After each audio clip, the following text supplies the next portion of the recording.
Welcome back to Ethereal Exchange. Today we are talking about tribal items that have spirits attached to them. As I have talked about in other posts, I resell on eBay, and a lot of times I will bring home items that have spirits attached to them, and AJ almost immediately is able to communicate with them. Today we're talking about this one in particular, which happens to be a Balinese Keping coin dragon that has a spirit attached to it. And AJ, can you tell us about that spirit? Yeah, so the spirit that's attached to this one is a young teenage boy around 15, 16, 17. He doesn't really have much to say or anything to say at all. Okay, so he's just, that's one of the things that we find with a lot of items that have spirits attached is sometimes they are unable to communicate very efficiently because they don't speak the language, or they just are standoffish and they don't really have any desire to speak too much.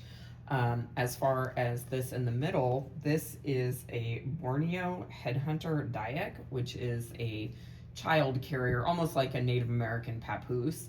And AJ, what did you find out about this one? I found out that there are actually two spirits attached to this bag, which is common when a mother dies with its child. And that is exactly what happened here, is that a mother was carrying her baby in this exact bag, and they had drowned accidentally, and then she had attached to this item. Okay, which is interesting because a lot of times spirits do attach to items that they are fond of.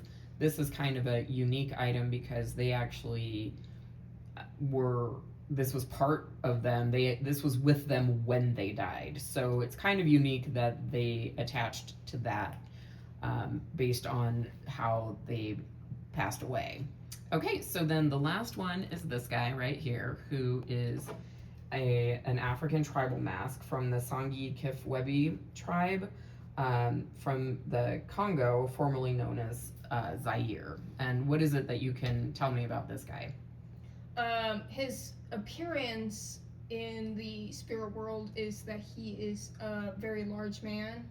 Like, he looks to be almost 7 feet tall. He also was known as like a medicine man in his community, in his tribe.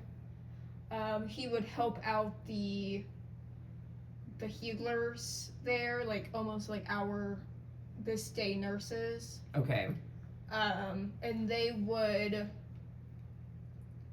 treat the people in their tribe with, like, when they would get illnesses, and when they couldn't figure out what a certain illness is, like what they had couldn't treat somebody, they would bury them up to their neck and leave them there so that they could not affect any of the other people in their tribe.